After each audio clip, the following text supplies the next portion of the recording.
Welcome to SciSage, where everything is simple. You know the feeling? We've all been there. You're just staring at the ceiling, your mind is racing, and the clock is just ticking away, getting closer and closer to morning. A sleepless night can be so frustrating. But what if you could learn a few simple, doctor-approved tricks to fall asleep fast? Well, that's what we're going to do. Let's dive right in.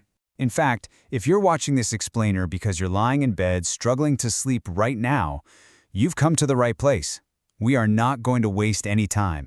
We're jumping straight into stuff you can do immediately, starting with a little sleep first aid you can put into action in the next minute. Okay, first things first, you've got to change your environment. Dim everything. Next, and I know this is going to sound strange, if you've been lying there awake for more than 20 minutes, get out of bed. The last thing you want is for your brain to start thinking your bed is a place for being awake and frustrated. Third, make your room cooler. And finally, please stop looking at the clock. It's just going to fuel your anxiety. And that point about cooling your room down, it's actually really specific. The doctor in our source material recommends a target of around 65 degrees Fahrenheit or 18 Celsius. That little drop in your body temperature is a super powerful biological signal to your brain that it's time to sleep. So, with our immediate environment sorted, here's our game plan.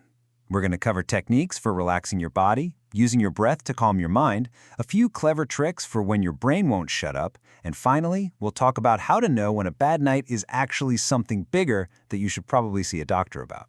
All right, let's start with the physical side of things. A lot of the time, the reason we can't sleep is because our bodies are literally holding on to the tension and stress from the day.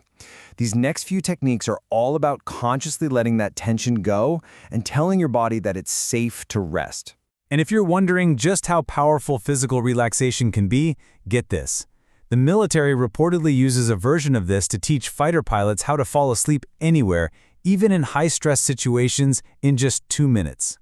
If it works for them, trust me, it can work for us. So this method is called progressive muscle relaxation, and it's so simple. You just start with your toes, you scrunch them up really tight for just a few seconds, and then just let it all go completely. Feel that tension just melt away.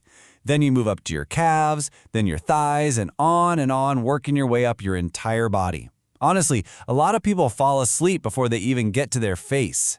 Now, a close cousin to that technique is the body scan meditation.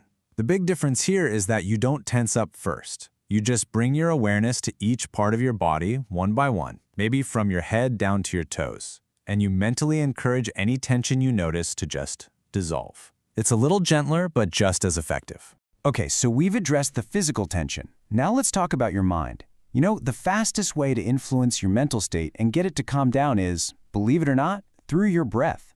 These next exercises are designed to do exactly that. Directly calm your nervous system. First up, we have something called box breathing. It gets its name because it has 4 equal sides, kind of like a box. And its effectiveness is proven in some of the most stressful jobs on the planet.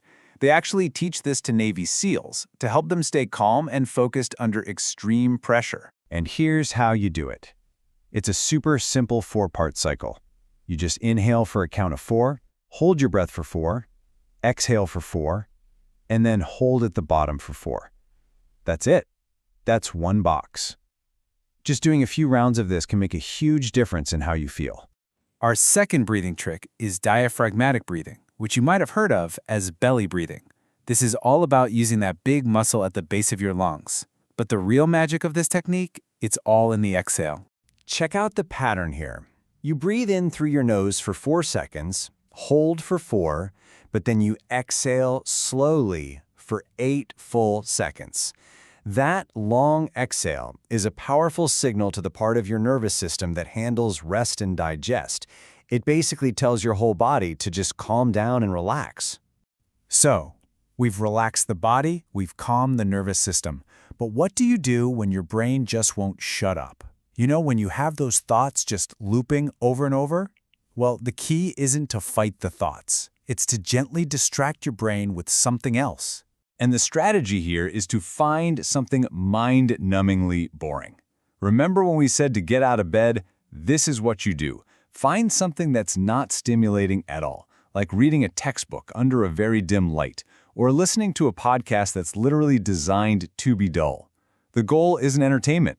The goal is gentle distraction until you feel sleepy again. And here's a cool one, an honorable mention called cognitive shuffling. It's like a little game for your brain. You pick a totally neutral word, something like bedtime. Then for each letter, you just try to visualize simple, non-stressful things that start with it. So for B, you might think of ball, banana, bear. It's just engaging enough to stop your brain from racing, but it's so mundane that it can lead you right to sleep. Now, all these techniques are fantastic for that occasional bad night. But it is really important to know the difference between just a rough night here and there and a chronic sleep problem that might need a doctor's help. First of all, let's get this straight. It is completely normal to wake up briefly during the night. Our sleep happens in these 90-minute cycles, so waking up after a few hours might just be your body finishing a cycle. The real key is whether you can easily fall back asleep or not.